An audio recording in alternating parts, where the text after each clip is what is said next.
And let me take this opportunity to thank the Program Director for inviting me on stage. Thank you very much, Bheki Masuku. And also for outlining the purpose of the session that we're having here and contextualizing it so well. May I greet, first and foremost, the guests who are here, the speakers who will be enriching our discussions and who will be making presentations even before we go to our commissions. And I know that our commissions will be highly enriched by the presentations that they are going to be making here. I haven't seen Dr. Muda. She is in a meeting that I'm supposed to be in, and she's going to be joining us later. But let me greet and welcome all the other speakers who are going to be here. Colleagues, I also greet you, the DDGs, Bheki Masuku, HOM, Nyeni, myself, DDG Koro, who's acting in the place of Ms. Nkosinathi, who unfortunately is indisposed. Then the colleagues who are chief directors and the directors, as well as colleagues who are at the level of CS, I'm told, and possibly deputy directors who are from districts and from head office.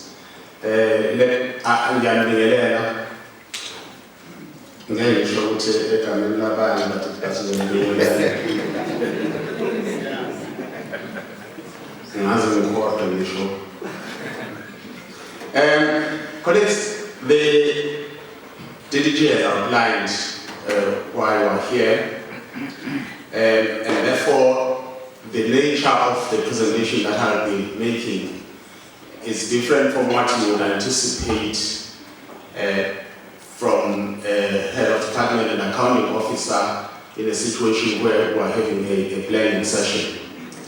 It's different in the sense that the strategic plan is a 5-year plan. And we are in 2024 now, and the strategic plan that was drawn in 2019 at the beginning of the term of the 6th administration, that plan is coming to an end, and therefore the new plan with priorities will be, of course, from 2024 to 2029, when another administration will actually be taking over at that point. So essentially, our presentation is going to be more of looking at the journey traversed, but of course, in summary form, the journey we've traversed with this administration from 2019 up to now, while anticipating, of course, that those programs that we had started, which were not yet accomplished, will be accomplished by the new administration. It's as simple as that, but the new administration, of course, will have the right and authority to come up with its own priorities. But because of the direction that the government took some 10 years ago of planning long term, I don't believe that suddenly, just before, with only about 6 years before 2030, that the new administration will change the guiding star, the document that guides us, which is the National Development Plan 2030. Therefore, even those priorities, I'm confident that the priorities will be within that vision of achieving things that we set out to achieve in terms of that very important document, which is the National Development Plan. So our presentation is going to be more along the lines of what is it that we're planned to do and what have we achieved, But of course, it's like the program director was saying, it will be more like the framework of what we'll be reporting on, because this is not the handover report, but it will sort of guide you and make you realize what we will be reporting about, because we'll look at what the priorities were of the new administration, what the president said, and what the premier in the province said, and how are we faring in terms of achieving those priorities.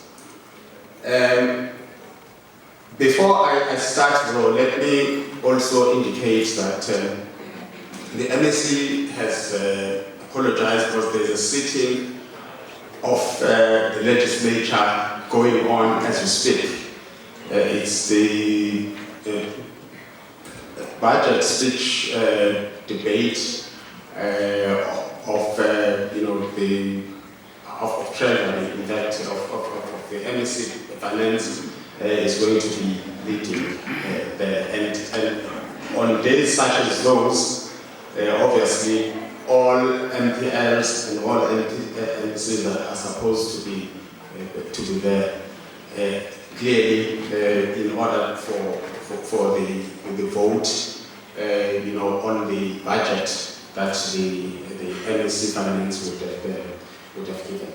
But she may join us later, and she is, of course, we had a briefing with her yesterday, and she said we must go ahead, and she will join us if the session ends on time or early enough.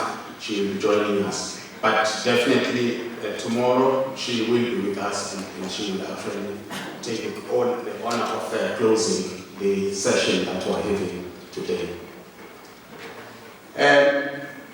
I want to time myself and be out of here in about 30 minutes. Of course, 30 minutes, 30 can be 300, I mean, depending. Depending on how you want to interpret it. But I will stick to 30 minutes, colleagues. Because although I've got many slides, I've got about 45 slides or so, but I think what I'll do, I will really do maybe about 20, and even there summarize, because I'll be referring to things that in the way you know. We'll start with the constitutional mandate, and we take us back to 1996. In fact, we should be taking us back even to 1993 when the interim constitution was adopted, and that would traversed about 30 years. In relation to education, the Constitution requires two main things: that education be transformed and democratized in accordance with the values of human dignity, equality, human rights, and freedom, as well as non-racism and non-sexism. And that's what the Constitution of the country implores us to do. But most importantly, it guarantees access to basic education for all, with the provision that everyone has a right to basic education, including adult basic education. And so that's the starting point if you want to go back to 30 years ago when we had democracy. I don't really have to tell you that we had many departments of education, homeland ones, there was DET, there was House of Delegates, there was House of Representatives. All those came together as per the injunction of the Constitution. We traveled the journey from that point onwards, and it's not been an easy journey. And the ruling party adopted a document which is the National Development Plan, it changed the focus of planning from the normal 5-year plans that are there. Of course, they are still there, but the focus is also long-term, which is the trend among very successful countries in the world today. In fact, our NDP goes to 2030, but the Chinese are already talking about 2080. They are already imagining what China will be like in 2080. But obviously we are not far behind in terms of thinking, because we are already, as a country, thinking long term instead of now. In the NDP was saying by 2030 South Africans should have access to education and training of the highest quality, leading to significantly improved learning outcomes, and that's what we should underline. Improvement of learning outcomes, and that's what this department is about. And we've only extracted what pertains to the Department of Education, because that's what we are about. The planning documents that are used, of course, Dr. Chetty has been in many planning sessions of branches of districts. These are the planning documents in the main that we actually use. And the NDP for long-term planning, and short and medium-term planning, we use the MTSF documents, and as well as Action Plan 2024, towards schooling 2025, and the strategic plan and annual performance plans of the department. Those are guiding documents. But obviously, our strategic plan that we have now is coming to its final few months, and hence it is time for us to look at what is it that we've achieved and what is it that we still have to accomplish. Long-term planning in terms of the NDP. For education, what is required of us is that we provide high-quality early childhood education. That's what we extract from the NDP, with access rates that exceed 90%. And that's what we will judge ourselves by, and that's what society will judge us by, whether we've really achieved that kind of access. And I'm sure we'll tick that box, Bheki Masuku. We have reached that target and slightly exceeded it in fact. Of course, but that will be in our yearly handover report. We have to also provide quality education with literacy and numeracy at globally competitive standards. We are entering a number of competitions, the PEARS being one of them, to ensure that we are globally competitive. We usually don't, in global tests or international tests such as the PEARS, for instance, which assesses the reading capacity of learners at various stages of their education. The results, whenever they come, such as the results of the last PEARS, usually portray us as poor performers in terms of the ability of our learners to read.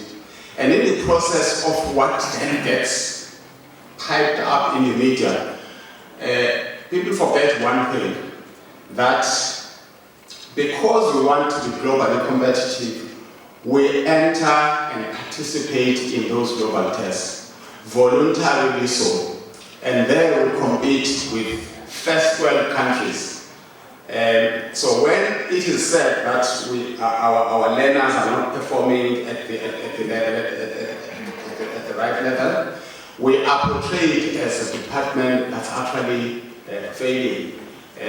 Whereas we should be commended for bravery of entering those international tests when all or most of our African brothers never even attempt. In the last one, for example, there were only 2 African countries that participated. It was ourselves and Morocco that actually participated. Generally, we would be competing against,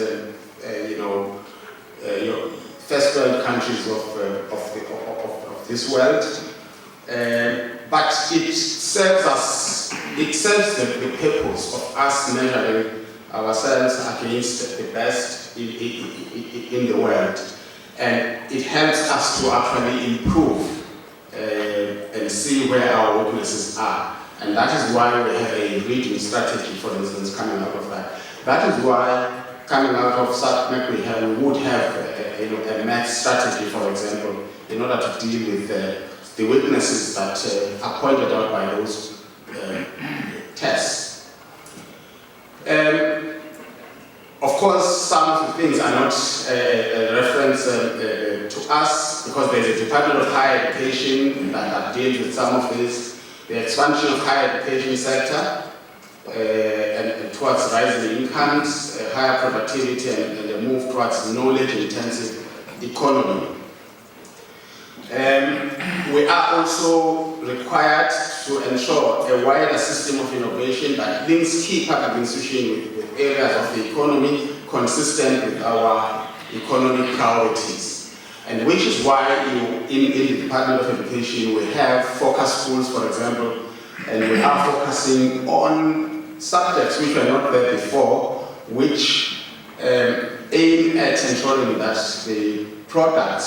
our products are able to enter into the economic space and improve the economy of the country.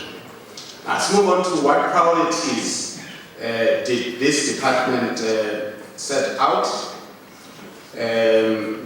Obviously, the provision of quality education is our reason for existence. We said we will be implementing ICT in education, and I think we did that. We are in the, it's not a finished product yet, but we try within the means that we have, the meager means that we have. We set ourselves to the goal of promoting social cohesion, particularly through twinning and creating partnership between schools of varying socio-economic or spatial backgrounds. We are, tentatively really doing that in terms of pairing schools. There are many schools that from disadvantaged backgrounds that we have twinned with those that have better backgrounds. Where we have not tapped is twinning our schools, particularly with private schools. We have not done that enough, but we are in the process of doing it. I know that, for example, in Nkosinathi district, they work very well with private schools like Hilton and others that are prevalent in the Midlands of this province. And it's one area where we need to try and strengthen our resolve to be able to benefit even from resources that were achieved through certain privileges that some people had in the past. When the administration took over, it also had the duty of improving spatial allocation of resources across the province to address inequalities. And that we do, and sometimes we get questions, and Bheki Masuku will tell you some of the questions we get when we try to ensure that we distribute our resources in a particular way. But the results that we had in 2023, for example, are showing that we actually invested properly in the way that we've been doing to ensure that the meager resources we have are distributed in a manner that is skewed towards the previous disadvantage, our township schools and our rural schools. And we've seen how our rural districts are performing. And we are not apologetic about ensuring that our resources are skewed in favor of those communities that were previously disadvantaged. People question us, but like I'm saying, we are not apologetic about it. When we took over, we were going to finalize the organogram.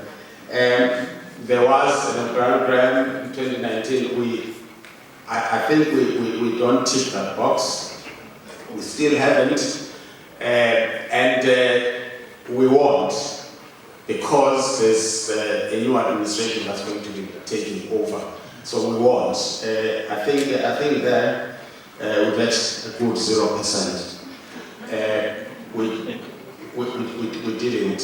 Of course, there are reasons. I think it's the fiscal constraints that the department was facing, and the Treasury would never have allowed us to continue with that proposed organogram. The ECD improvement, of course, we have taken over the 0 to 4-year-olds, and we are at that stage where we were slowly stamping our authority and our character as a Department of Education after taking this function from social development. We also had set ourselves to introduce an e-leave management system, and business intelligence tools, improve MES and the use of SSMs. We are at various levels of achievement in relation to this priority. We also set ourselves to deal with the issue of inclusive education, addressing access and improve infrastructure.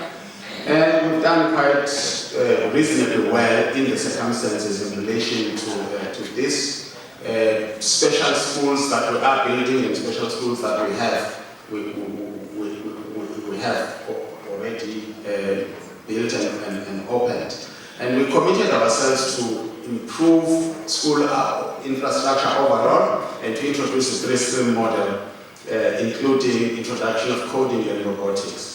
Again, we can judge whether we have achieved. I think we are on the right track. We may not be where we wanted to be, but we're on the right track as far as that is concerned. We also had set ourselves the target of ensuring, because that's what the NDP implores us to do, to increase the number of grade 12 learners with bachelor passes. We've done that, but we are doing that. We're not where we want to be, but you will see that we are a system on the rise, really, in terms of quality, not just quantity, but in terms of quality. We also set ourselves the task of ensuring that grade 12 learners who pass mathematics and physical science, the number is increased. We also set ourselves the goal of ensuring that we improve numeracy, literacy, and both digital literacy and ordinary literacy.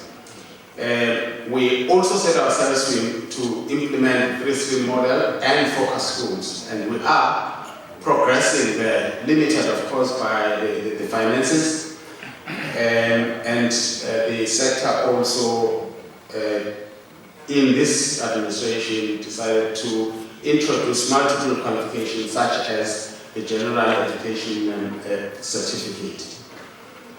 Now, some of the things that have been guiding us extracted from the presidential address of 2019. One thing pertaining to education that we'll find in that State of the Nation address is the matter of foundations for learning, the early grade reading, with the use of acronyms. Many times, when I was being briefed, people would talk about what? What do you talk about? Acronym. And it took time for me to, people just didn't want to say early grade reading, and That's what we do in education, you know. When we want you not to understand what we're talking about, we just say PPN, CTT.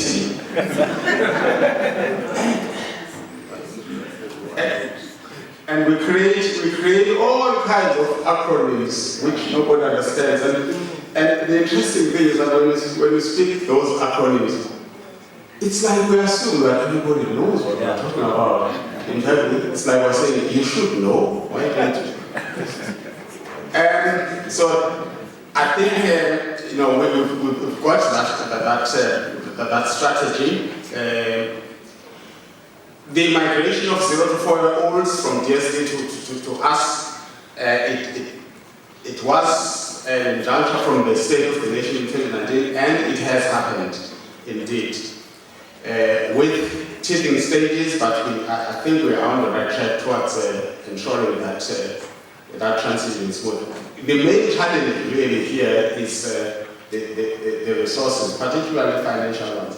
The second challenge there is the issue of management of numbers there, since they are not fully part of our SSM's programs, and therefore the numbers that we have do need verification of 0 to 4-year-olds that were in charge of. The 3-skill model, we had to increase maths, science and technology participation and success rate. Increase participation and success rate. Success rate we have improved significantly on it. Participation, not so sure, but participation, we are trying to increase participation. If you look at numbers, I think we're doing well. The problem arises when you start speaking percentages, then it does look like we are not doing well. But if we talk raw numbers, the participation in mathematics is not necessarily decreasing.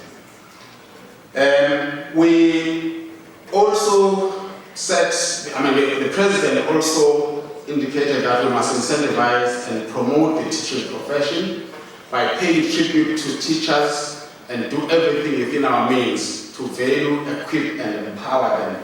That is why the National Teacher Awards, for instance, are addressed by the Presidency, the President himself or a representative of the President, because we have realized as a sector that educators are the most important resource that we can ever have in order to succeed.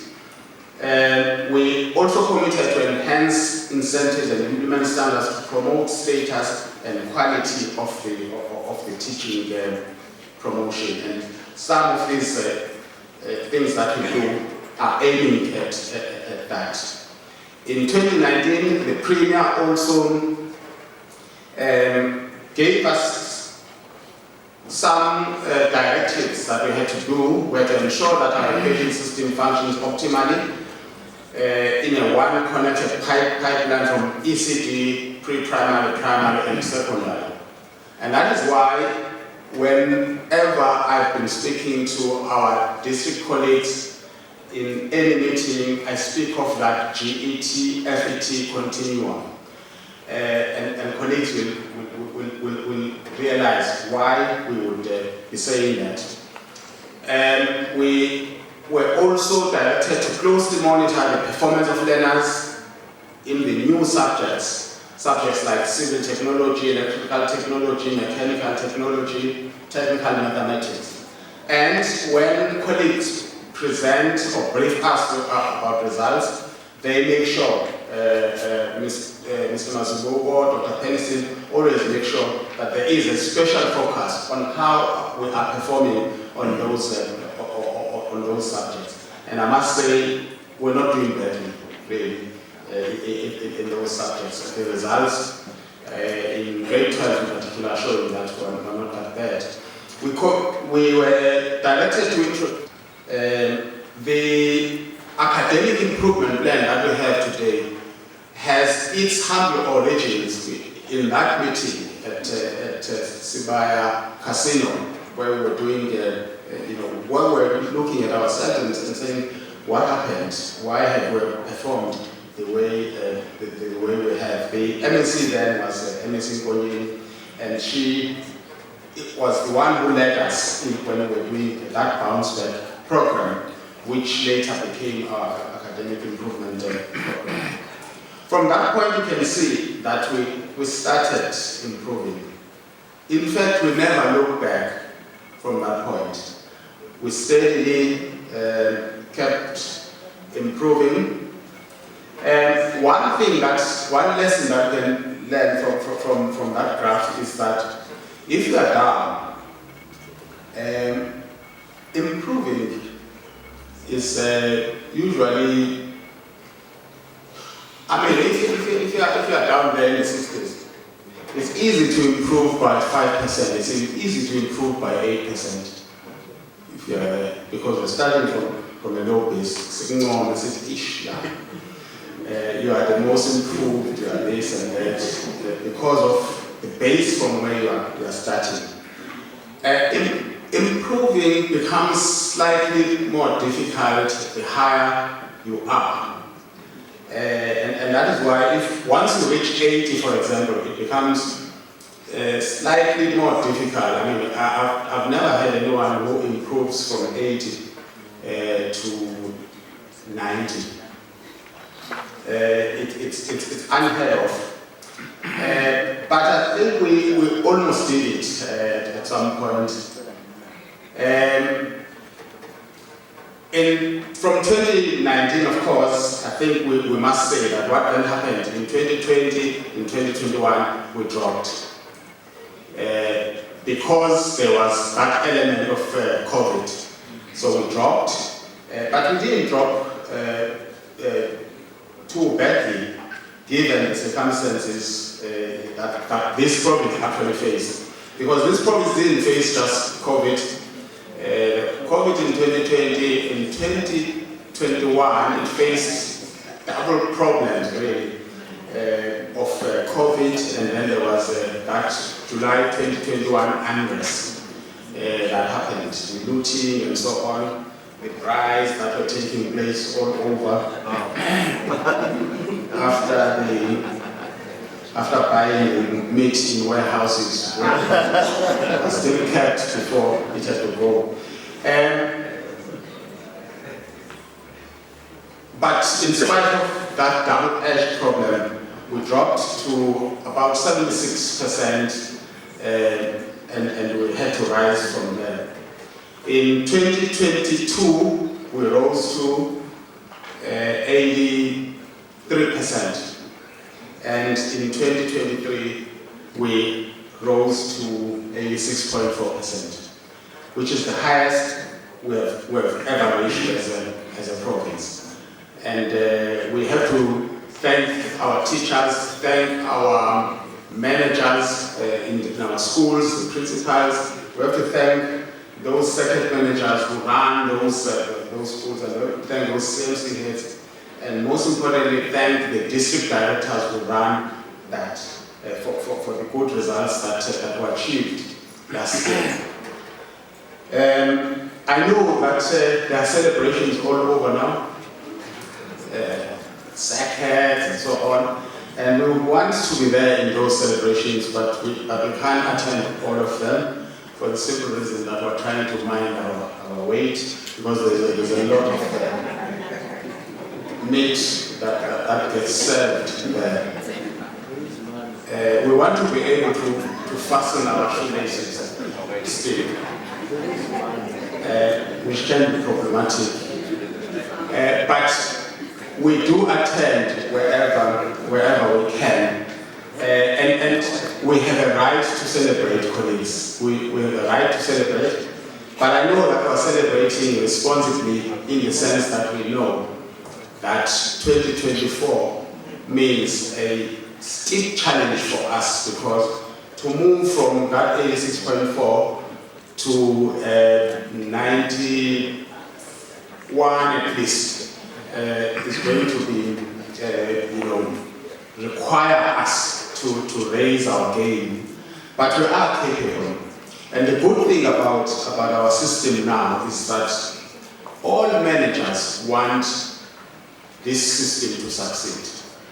If you listen to principals of schools, no principal wants to be the reason why the province has not performed. So everyone has upped their game. No circuit manager wants their schools to be responsible for poor performance of the district. No CMC head wants that. No district director wants their district to be the reason why the province has dropped. And that is why we are on the rise as a province, and we have to thank you as management that we have here. Thank our stakeholders, of course, particularly teacher union, because they are there teaching every day, and they are there, running those Saturday classes. We fight with them, of course. Well, yeah, we do. But we never lose sight of the fact that we are in this together, and we have to really thank them for that. I do remember that last year, for example, we had the occasion of meeting them at City Hall. I think it was, they were wearing red shirts. I don't know which union was that, but they were wearing red shirts. We met them at City Hall. It was a Friday, 13th October, when the MEC and myself went to collect the memorandum and to listen to the music that they were singing.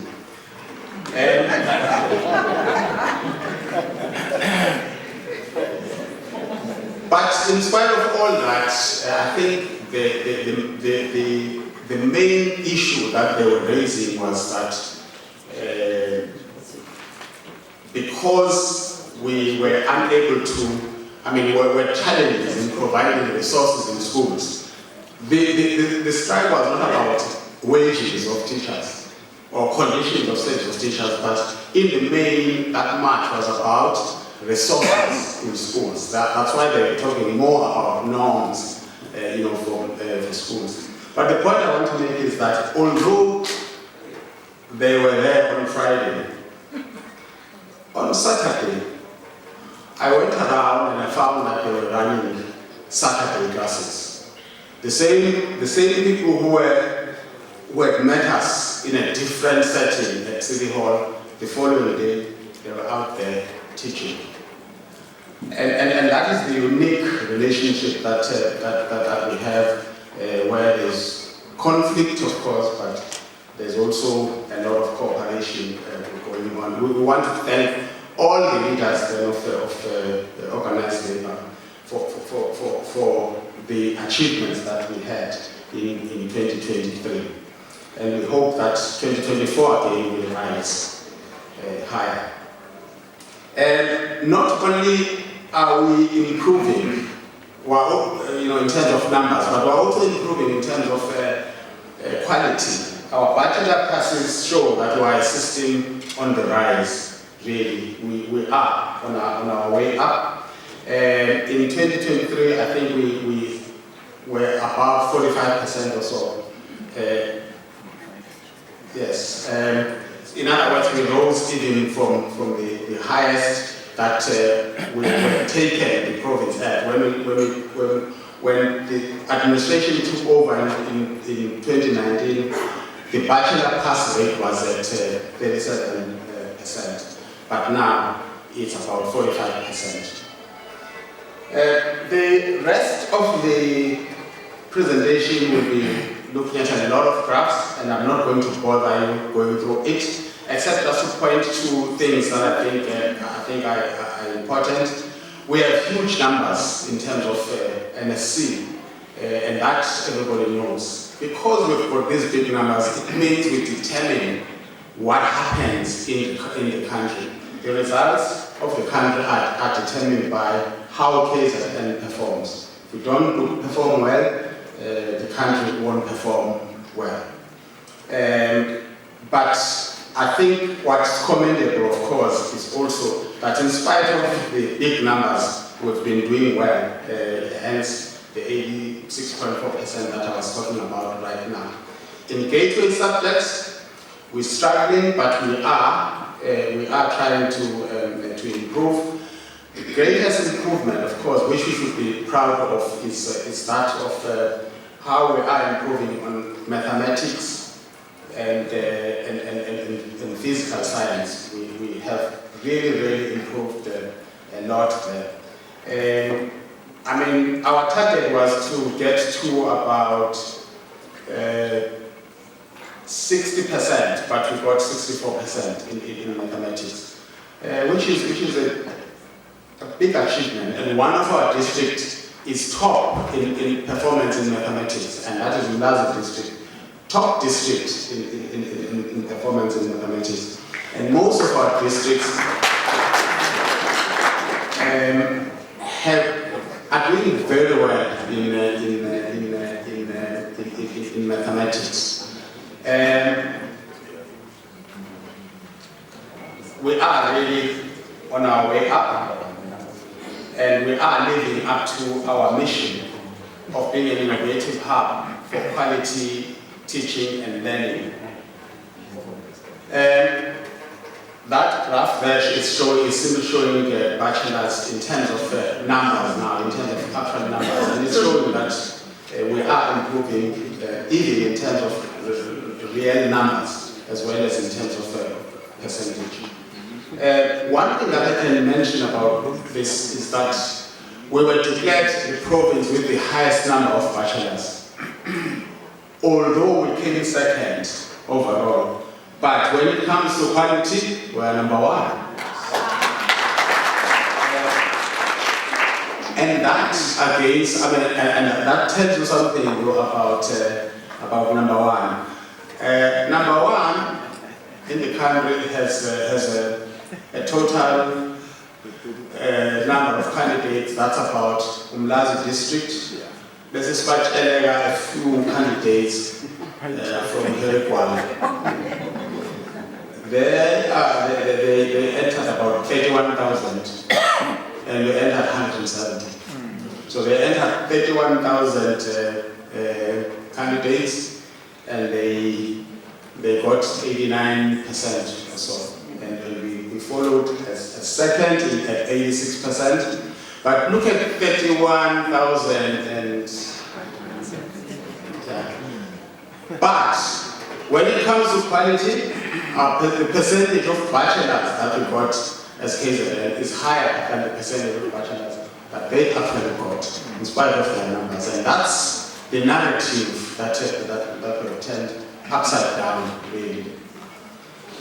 I think this is just a reminder of things that, of what were the outcomes in our strategic plan of 2019.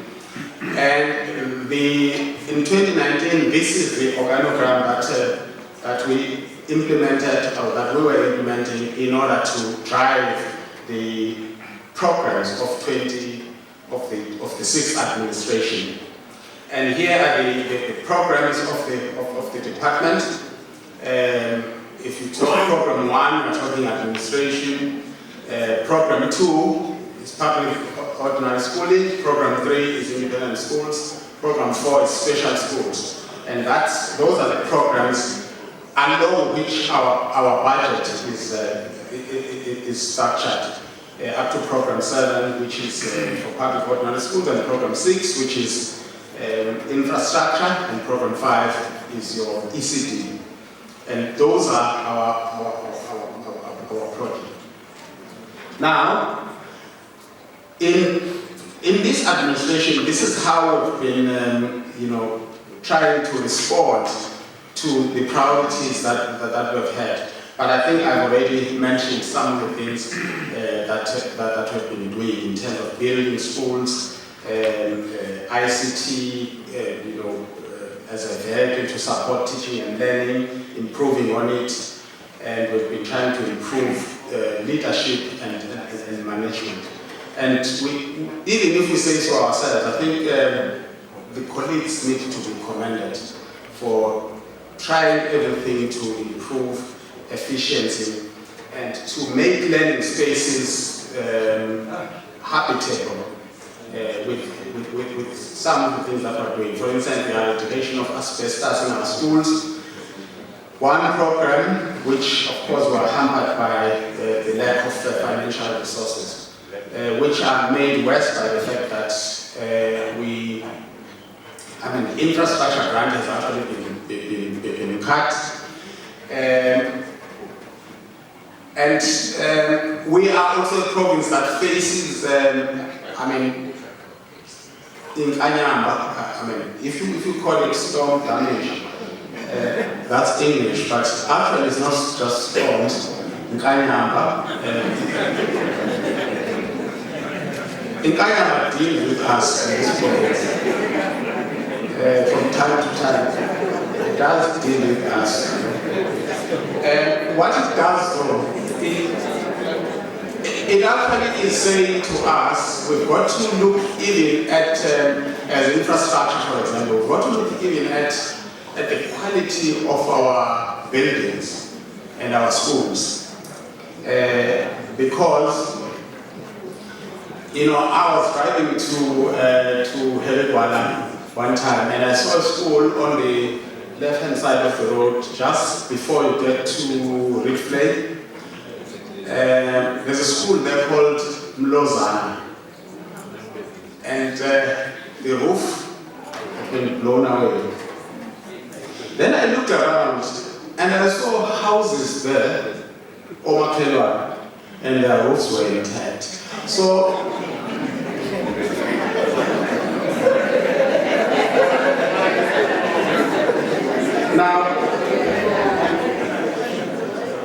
I didn't know whether that Kanyamba was directed at us.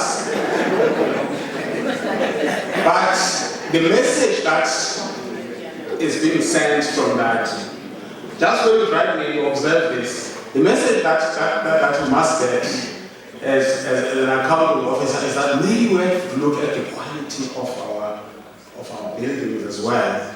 And the job that our service providers do, whether they really build quality. Otherwise, why is the roof of the school blown off and the neighbor to the school, their house is intact? And that's the reaction. It's not the reaction of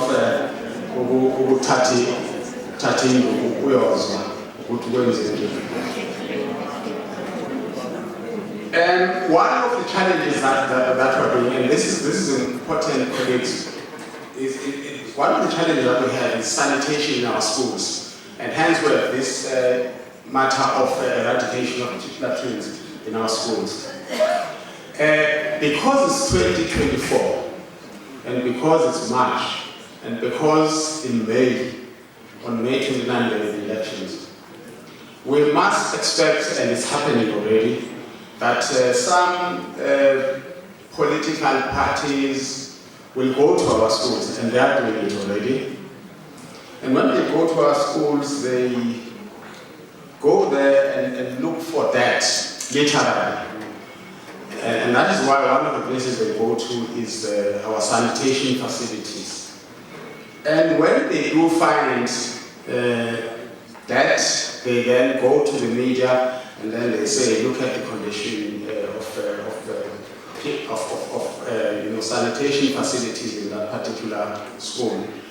And it is something that we must work on because we are anticipating it by quickly doing a survey, an assessment of the state of sanitation in our schools, so that we do something. Even if they come, they must find that it's a problem that we already knew and it's a problem that we're already attending, rather than them bragging that they discover these things.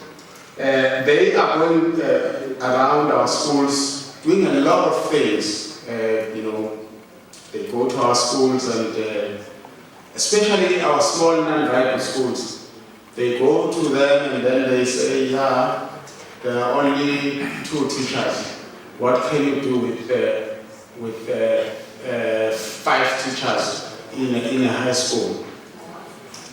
As if we don't know that wherever the enrollment is so low and the PPN is so bad, that education, quality education can't be delivered there. Hence we have this program of rationalizing small non-viable schools. And when we do it, they then resist closure and merger of their schools. The same communities, encouraged by the same politicians to actually resist closure of and merger of schools.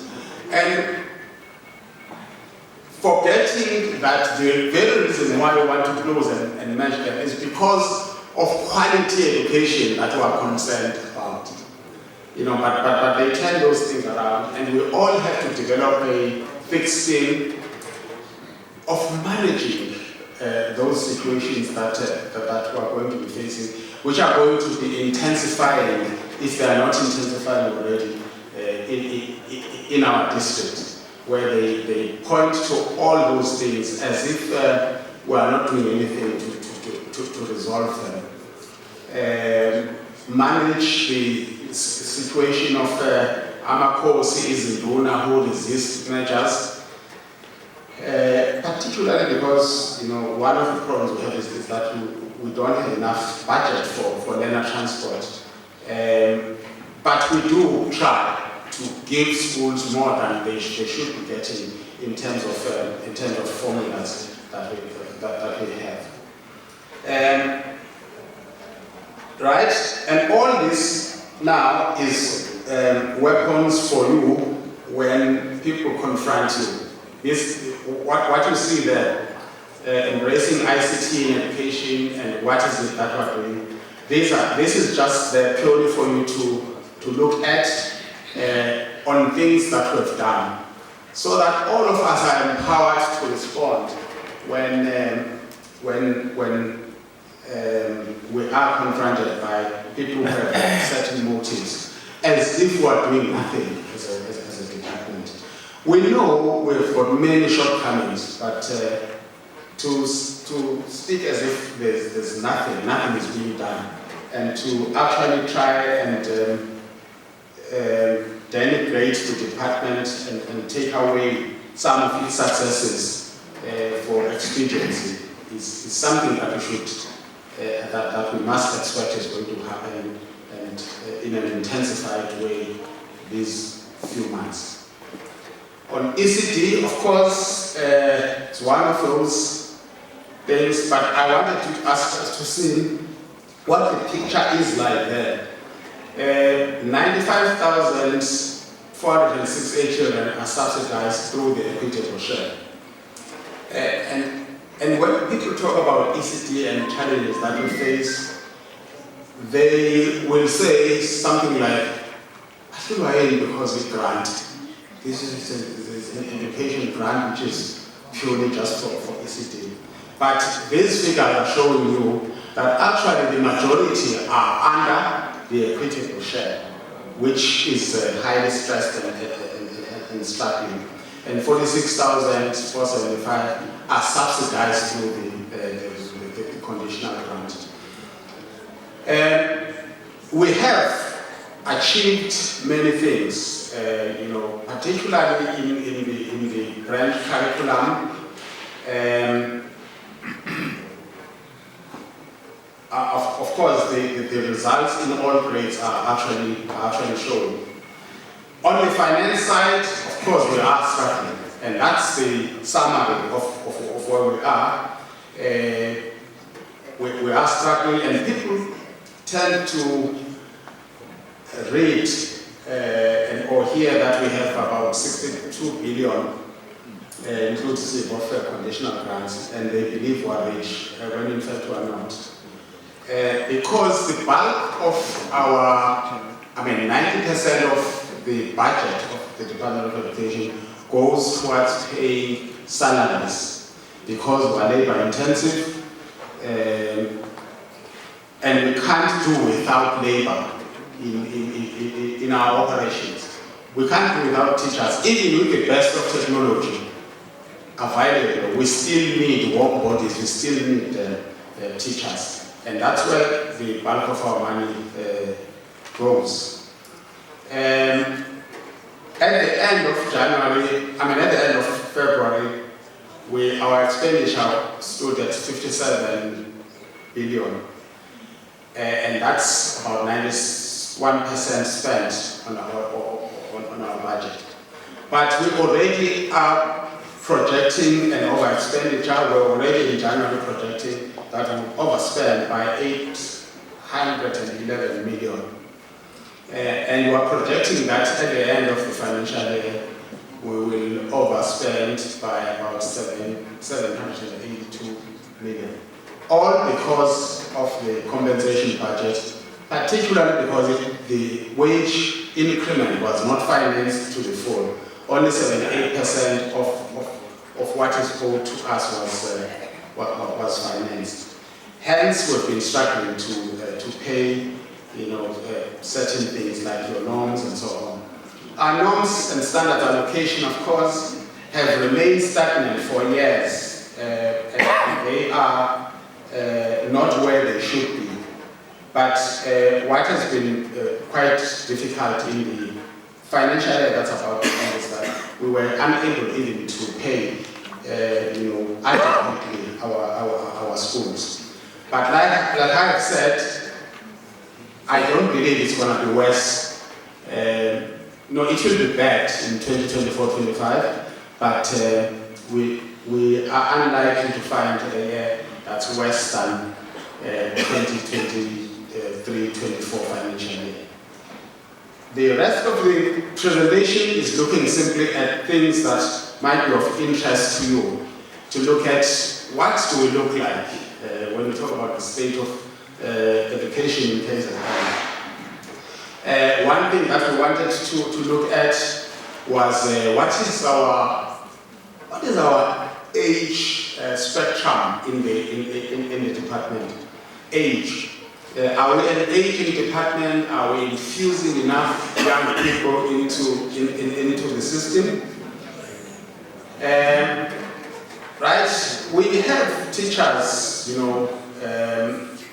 if you say the youth would be from about 21, can anybody join the teaching profession at 21? Yeah, it's possible. To about 35, and you say that's your cutoff, and then you take the 36-year-old to about 60. Of the 90,000 or so teachers that we have, 65,000 are already in that category of between 36 and 60 in terms of age. But we can do further analysis in terms of, maybe from 36 to about 46, how many, and 46 to about 55, how many, just to see whether we are in trouble of having too many of our teachers retire. But the good thing is, which is positive, is that we are infusing younger teachers into the system as well. Last year in the strategic planning session, we had Professor Gustafsson, who presented data like this. And he himself, and I think even colleagues at HEDCOM, were in disbelief when he was saying the data is showing that KZN is not that bad in terms of infusing younger teachers. And all of us received that with disbelief, but I think when the colleagues from HR drew this data, it actually shows that, yes, what Professor Gustafsson was saying is in line with what the data is showing, that although we have an aging teaching force, but we are infusing younger teachers. And I've seen this when we go to school. I have seen many young, particularly at high school level, you do see many young teachers who contributing significantly. And I want to even say that some of the improvement that we see is through these young people, and they must be mentored and encouraged really to keep it up. They are negative. Now, if you're on the wrong side, if you're on the wrong side of 50, what it means is that the most you can give us now is about 15 years, and 15 years is not too long, especially if you are not infusing the system with younger people, at the bottom, who will take over when this current cohort leaves. And what is usually quite bad is that people at management, because they are roughly the same age, they tend to leave at about the same time. And districts will attest to this. I mean, you get a lot of district directors saying, who's about 4? And then you think to yourself, 4 all at one time. But then you realize that even if you make a casual observation in a meeting such as this, you realize that there are many people who are more or less the same age, which says that they will more or less live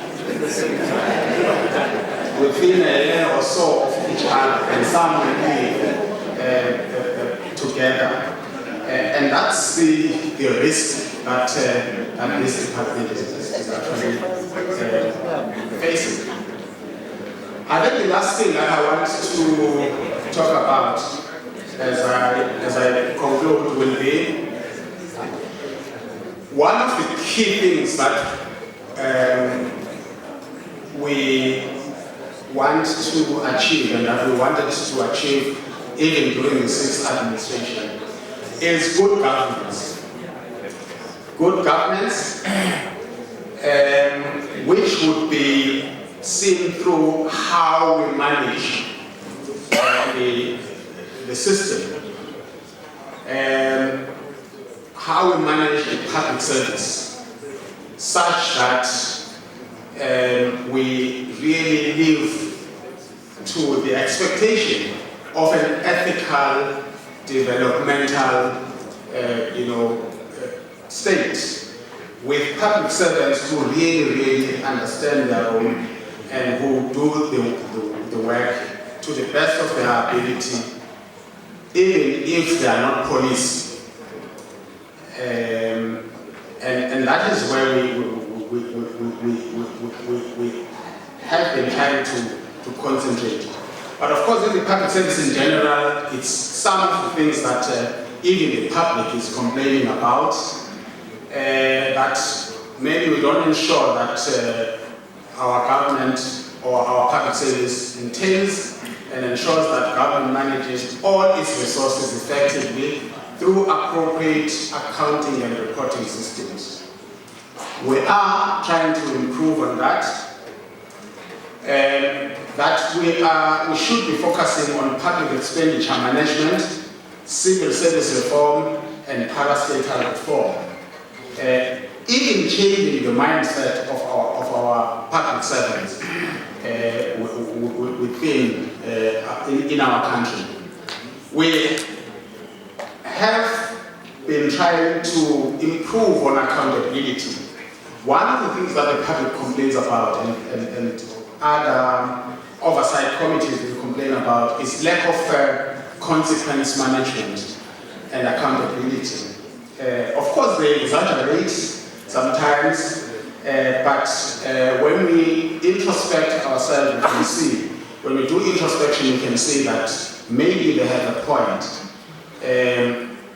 Accountability, which includes holding public officials responsible for their actions through better accounting and auditing.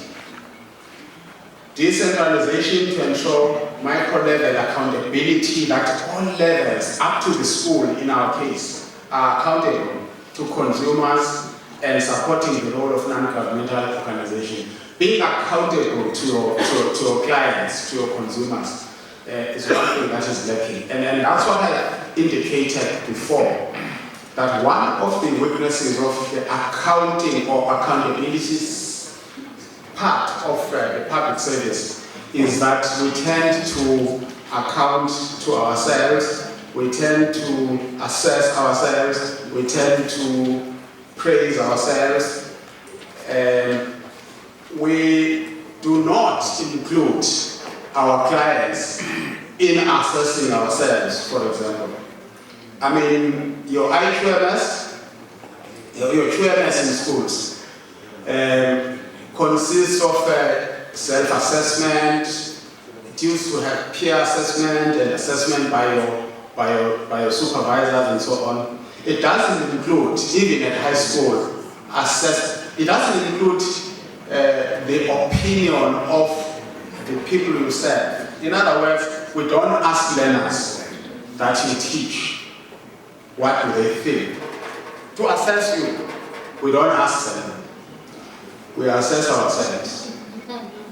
We're a public service, but we don't ask the public to assess us. If you take, for example, your PMDS, there is nowhere where the public must also have a comment, even if it's not different. It's not going to determine the final outcome of your performance assessment. Just comments from the public in terms of how you service them. And we do it ourselves.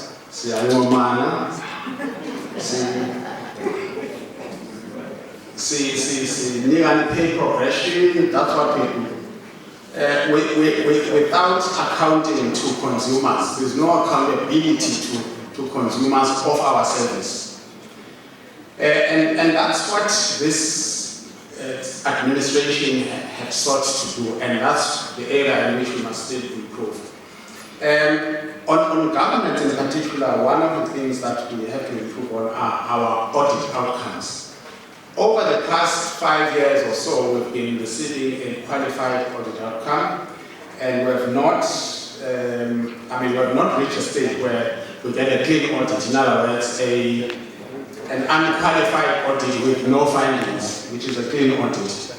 The unqualified audit report that we get are always with findings, and some of the findings are serious.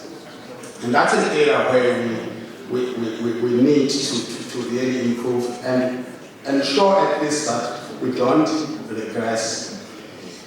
Although there's a potential, because there's always a potential to regress. If you are where we are, there is a potential to regress. And it's one thing that we need to, all of us, improve on. Take a leaf from how the system is, where all our principals want to ensure that our port, all our circuit managers, all our CMC heads, all our district directors, all our curriculum specialists, everybody is ensuring that our support, our rapport. In other words, the department doesn't regress, and when you trace why it regress, we trace it back to a particular district or a particular school. All managers are like that these days.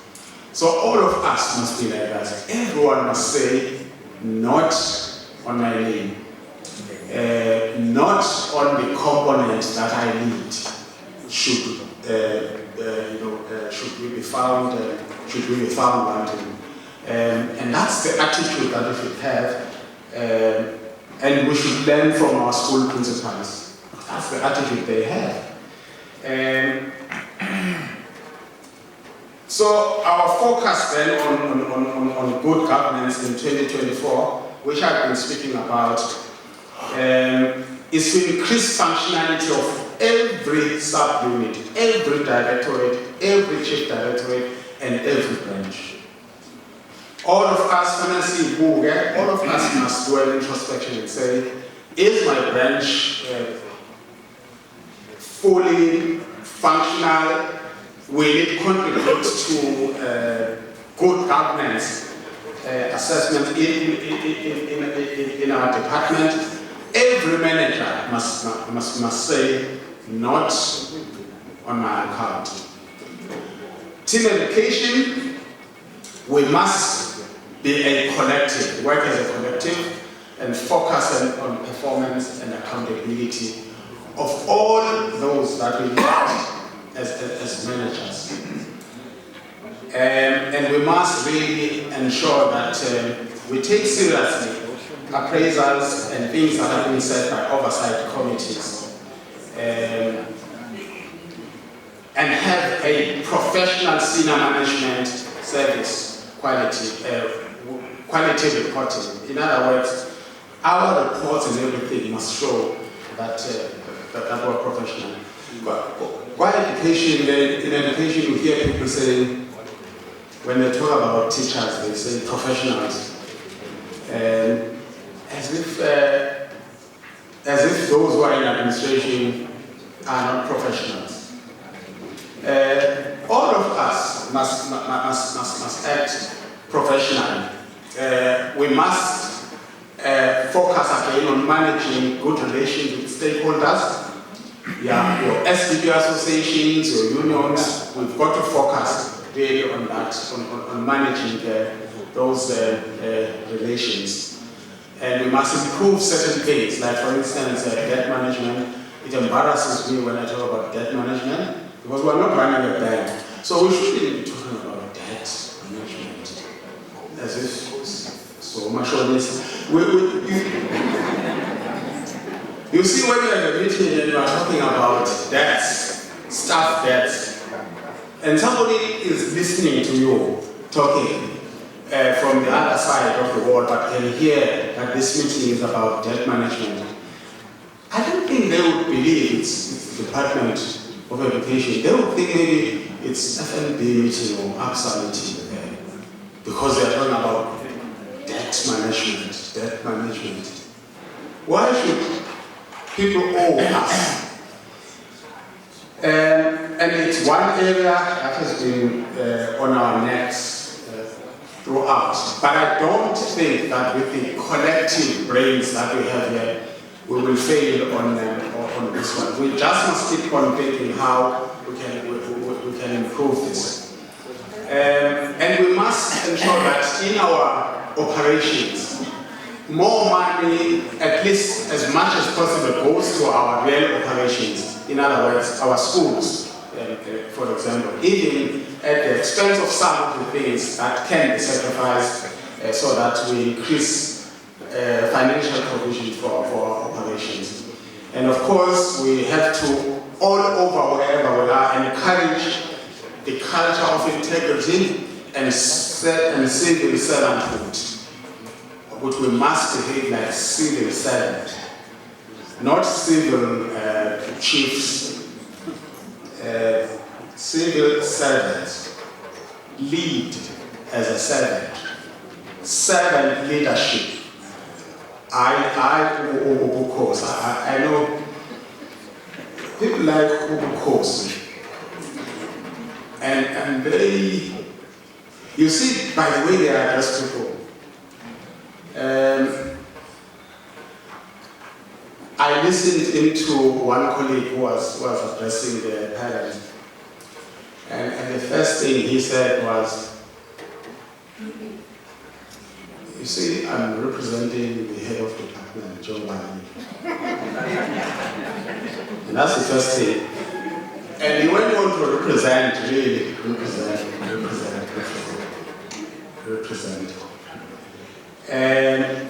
And when the case came to become problematic, I found that the main issue was how he was addressing them, not the content as such. It was how he was addressing them. The parents were being addressed as from a position of team.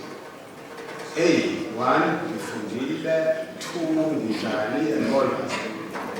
And that's not the culture of servanthood that we want to inculcate. And we must have zero tolerance to fraud and corruption.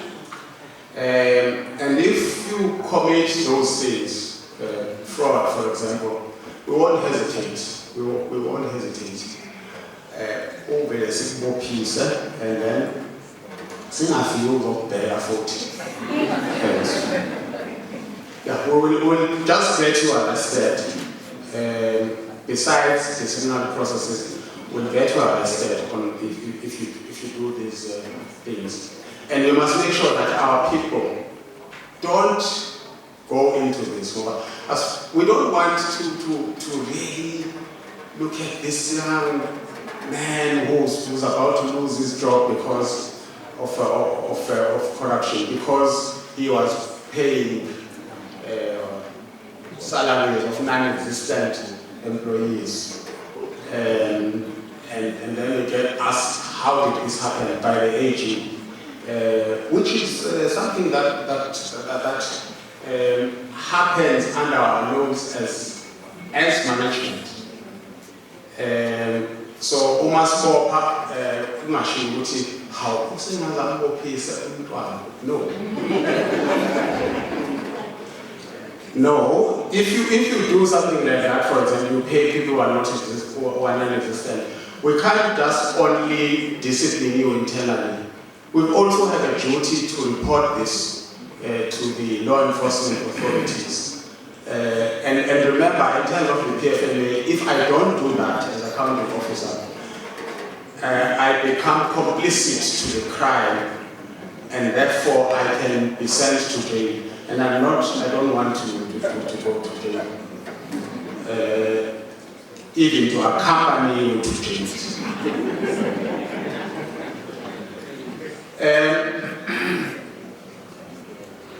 Again, in 2024, we must look at increasing efficiencies towards building capacity of our developmental state, and more importantly, we must look forward to getting a clean audit in this audit that is happening. Obviously, we want to best manage schools which are well maintained, and where there's no crime, and where our schools are free of bullying. So you'll see that the whole of the presentation was basically a report about what we've done from 2019, and only one slide is about 2024. And like the program director was saying, because in 2024 these are things in 2024 the state going to a planning led by the new administration. And therefore that slide is something that was saying, this is where we think we are still falling short, and this is where the next administration must take us forward. And as I conclude, colleagues, let me thank you again for supporting us and for ensuring that the department, in spite of all the challenges that it has, that it is still able to perform at least its basic function of ensuring that our learners attain to the best of their ability in all grades, not just in grade 12. Thank you very much.